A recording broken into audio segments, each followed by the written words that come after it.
I have maybe much more question about technically, like how to be precise with the performance, how to be secure, but to be able to express all the thing without thinking too much the finger. Like Yeah.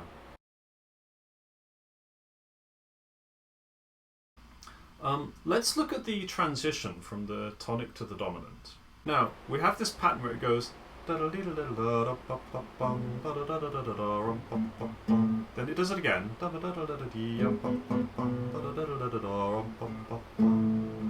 And then that readies us for the introduction of the D sharp.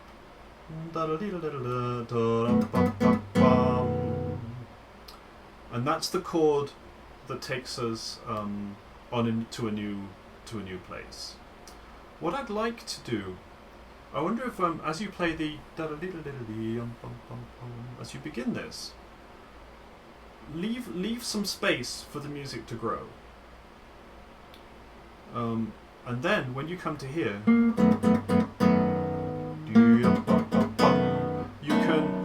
you can give that harmony more intensity.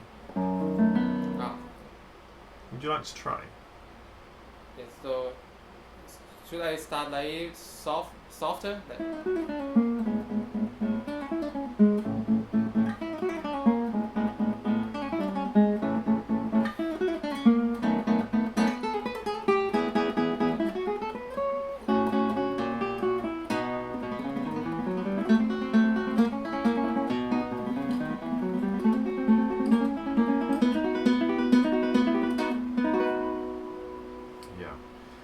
Was that different? That seemed very different to me.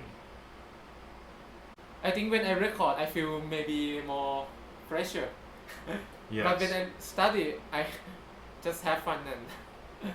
Exactly. So, Yeah. Given that you're going to bring more intensity here, what if you actually decrease? So we've got 2 repetitions, right? We've got let me just check this. We've got this idea.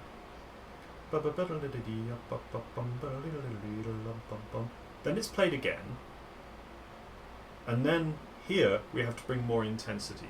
So what if you play the repetition with less intensity? So you go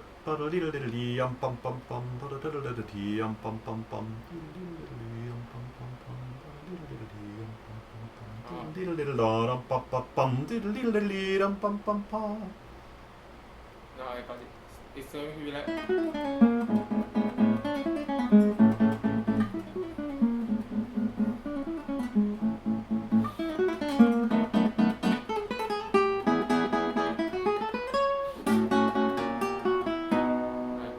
And what about the articulation? Like, should I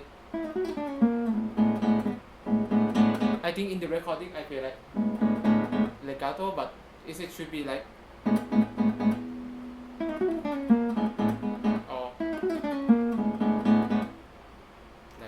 Interesting question. Interpretation again. Again, I think both are very legitimate. What I'm listening for is there an accent in there that you wouldn't want? So, for example, if you go ba ba ba ba ba ba bum bum bum, to me, if there's too much intensity and an accent somewhere in that bum bum bum bum, then it interferes with the appoggiatura at the beginning. So I would want to think of da da da da da bum bum bum bum, where the repeated chords are actually quite light. Legato or staccato, they don't interfere with the sense that we heard an accent in the right place. Just try, and let's see if that makes sense.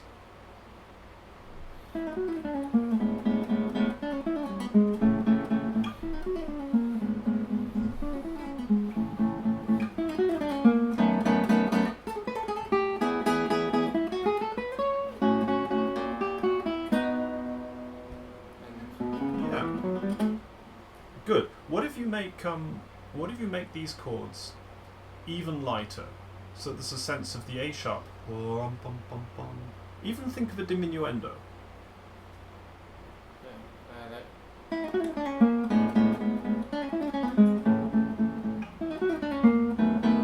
Oh, sorry, I made that wrong. No, but that was perfect. Yeah. What's that like for you? Yes, I think the gesture is more. It's more like one thing, like like introduce something and end the phrase. I think it's.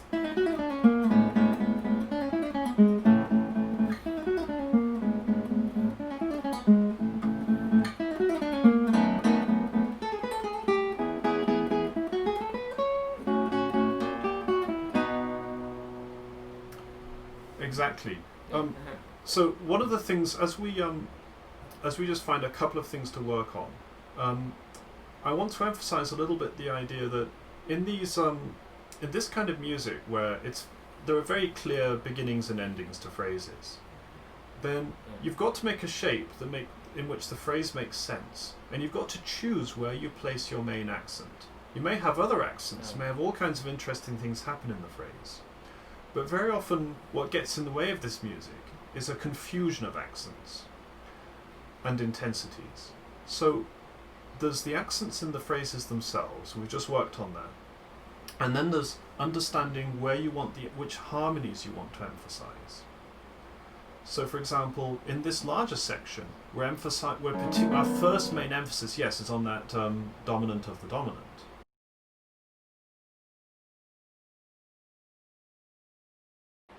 Supposing we go to a different place in the music, let's look at the C major interlude in the development section. Now this is a rather important, because we noticed earlier on that Giuliani never recapitulates, but he does go.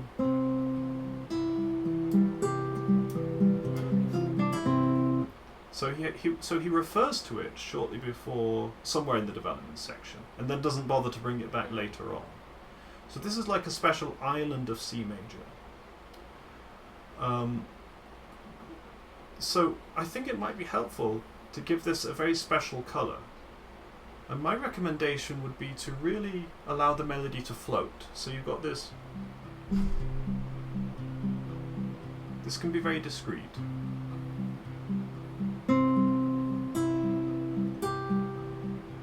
And the melody can just sing out very in front of the accompaniment.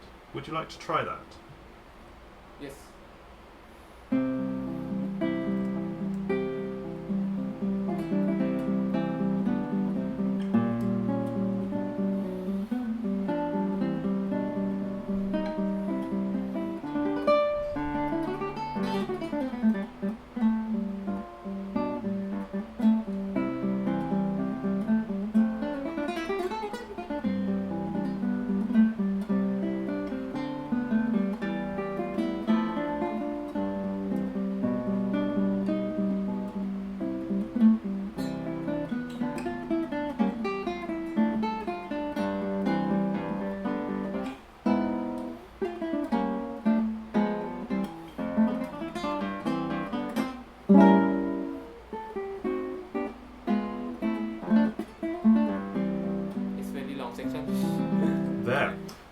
That's another example of Giuliani writing a little piece within a piece, right? That could almost be published separately as a little piece in C major.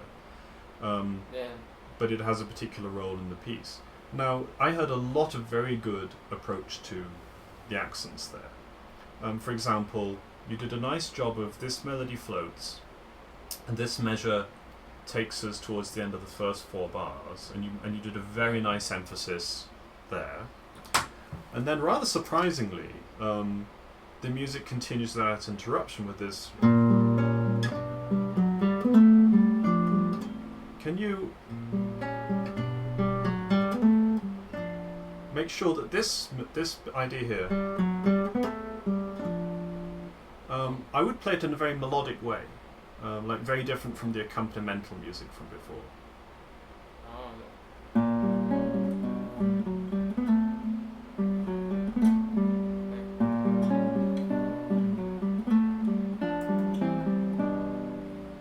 Maybe before I do it too much, right?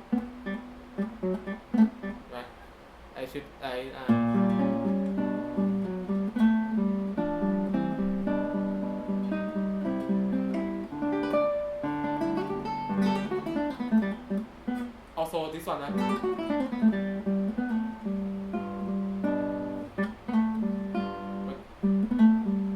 what do you think? Like when I think so, yeah. I play maybe too much, or should I play like?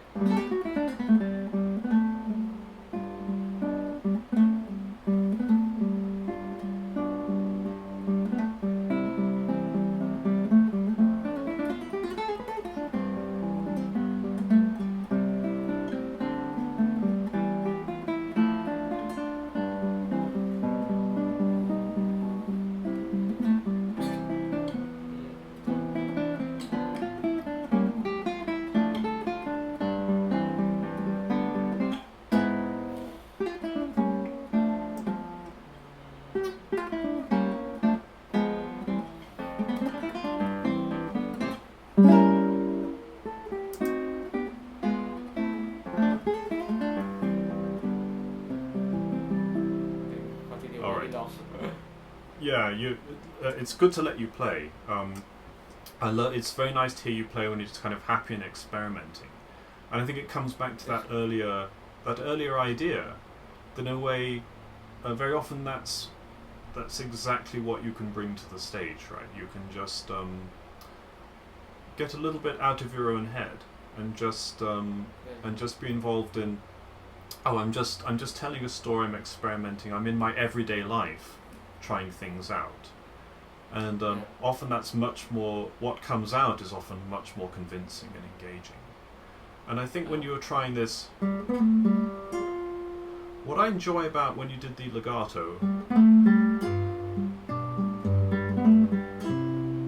is that to go into the middle register of the guitar and make that part of the melodic flow is very effective.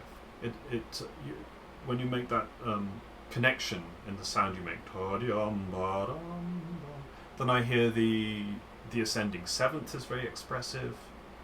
Yeah. And I think it sounds much more convincing. Now, in terms of finding accents, when we get towards the end of the this is the first attempt to end the section, and Giuliani has two cadences. The first one imperfect and the second one perfect. Now, as the bass rises,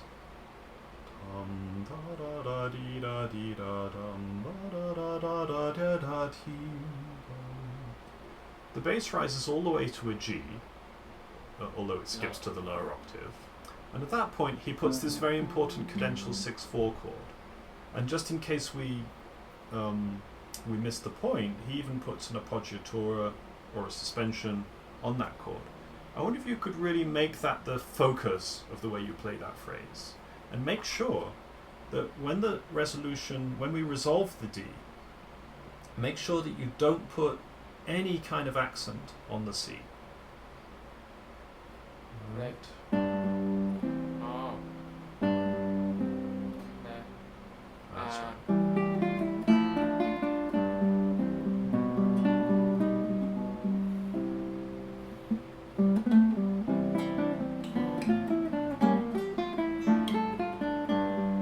Also this one, Same thing there.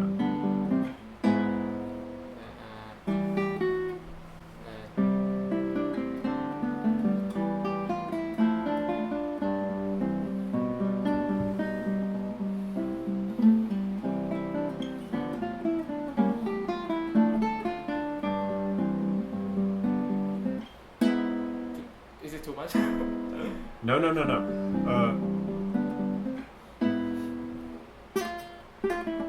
Like Sosando, I'm not sure. It's But- not written, but I just feel like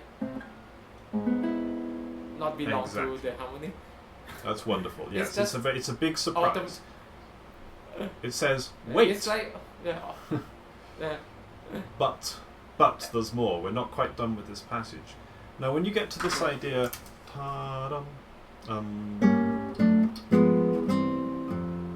I might be inclined, since you're so good at this legato expressive playing, what if you actually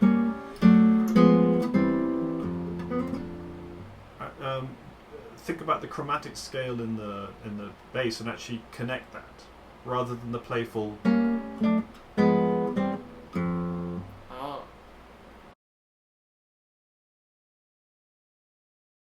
This one not a big problem. I think the one that is difficult for me, I think this one.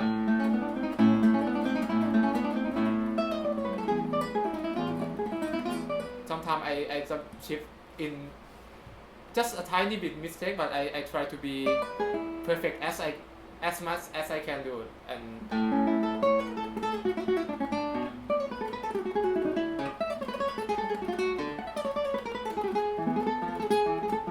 when it's continue for a long time, my finger get a little bit tired also, because this part is very long.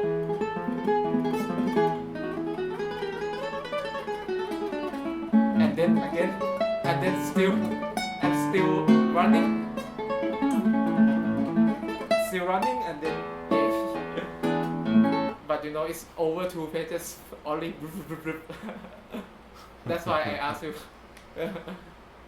What's so wonderful is that when you're talking like this and you're saying, oh, this is difficult and that is difficult, and then I'll be getting tired, and then of course the whole time you're playing it absolutely perfectly, with great energy. And this is something I observe in my students again and again, that often when they their mind is not. The thing is that when you do it this way, talking and kind of laughing almost, like telling a story, you're not doing something which very commonly causes a problem in performance, which is overcommitting. So sometimes it's our very response to the idea that, well, okay, I can play this passage, but now it's the concert, so I'm playing it for real. So I have to really be very committed in my demeanor, in my thinking, very, very professional and passionate, very artistic. But sometimes these things are not really intrinsic to how the music will best come out. Because as you play that passage right now, you're just kind of in the world. You're Chinnawat. You're happy. You're playing and so on. And I think we couldn't ask for anything more in that passage. We don't need extra commitment or intensity or passion. We need exactly what you gave us.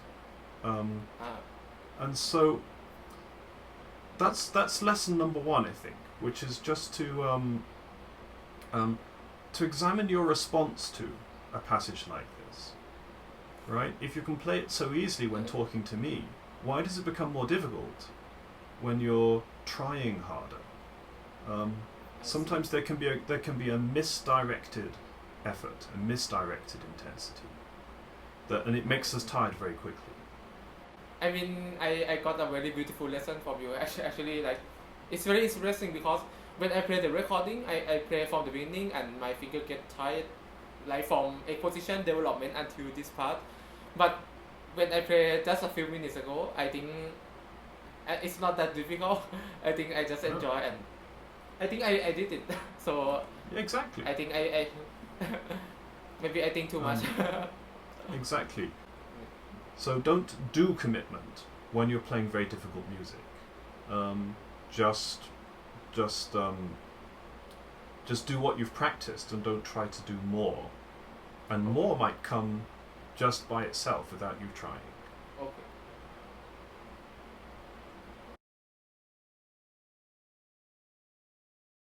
All right. So first thing is in this long passage. I think you must practice a lot of the time from the ending back to the beginning.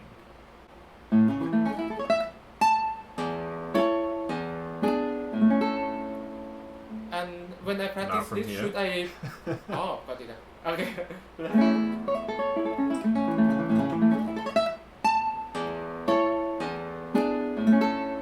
Okay, one more measure. Let's go from here.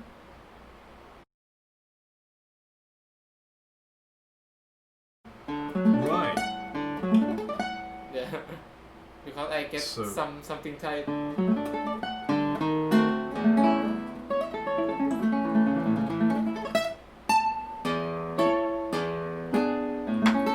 This is a reason why I did a little bit stop here.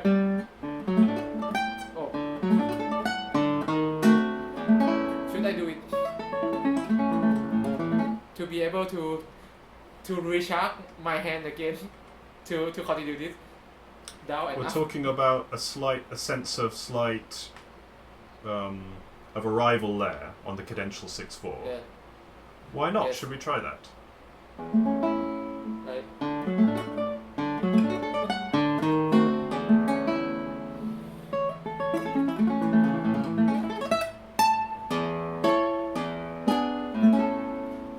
This will be much more comfortable for me. Right. Now Because it's I much have- more comfortable. Now there's a Yes. little trick. There's a little trick that you can use here. So right now you're kind of going and taking that time. And before, you weren't taking any time, were you? You were going like rum ba da da da da. You were on the train, Yes. being carried by the music. Now, Yeah. what happens if you just think of the fermata? So you get to here, you keep going, but you think, this is a new start, right? To the audience, it will sound as though you're completely in time, but to you, I think it will be a very different experience from what you've been doing before. Yes. Would you like to try? So.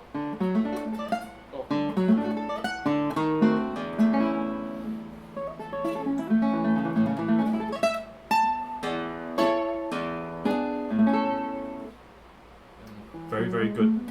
Well, Yes, first of all, everybody will enjoy listening to that. And I'm going now. Let me suggest that you do less of a. Try it now. Just thinking of that tiny breath. Make it a little bit less. But do it. Do it as much as you want. But see if it can be a little less than before. Like which one did sound more convinced to the musicality? Like.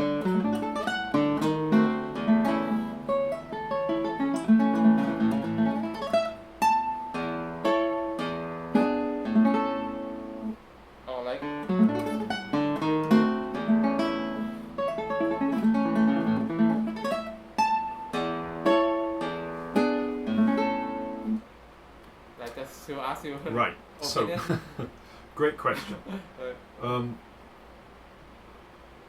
First of all, I hope you'll always do what feels right to you. Secondly, clearly one is easier than the other. So starting slowly and building the momentum again is easier. I think the point, what I'm driving at, is that if you think of a slight fermata here, and a slight sense of starting slow and going faster. Yeah. It's possible to do it in such a way that the audience doesn't really notice anything in particular. It's just for you, but it's enough to make a difference to the muscles of the fingers, so you can get that feeling of real fluency.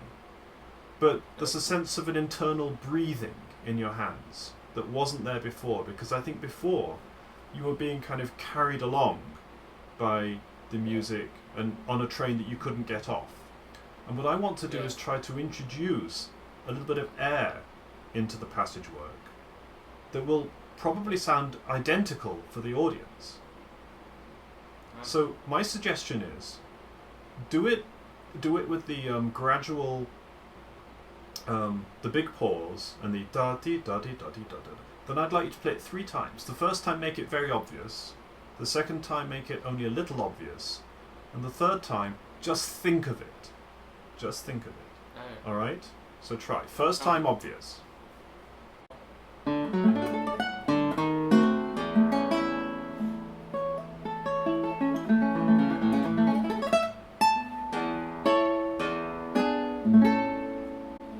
Good. Now, do it the same, but a little less, with less exaggerated, so much less of those features. Okay.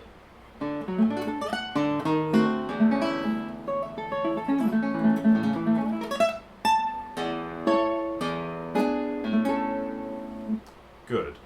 Now, stay very calm yourself. So, I would suggest being a little bit more calm in your head, because when we're doing this, it can interfere a little bit with the ease in the shoulders and the arms. So be a little bit more cold, if you don't mind.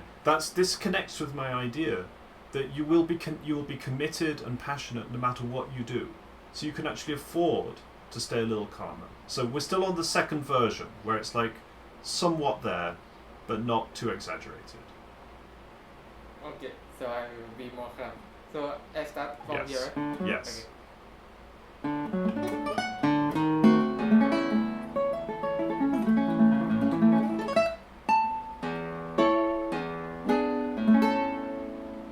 Wonderful. Now, now we're on to our third attempt, and this time you're going to think of waiting here you're going to think about, but it's more like you just go breath. Like, I just did it. Did it sound as though I waited much on the? Okay. Just that secret thought of the dwelling on the 6/4 chord, and entering, and starting a little slow and going a little fast, but just for yourself.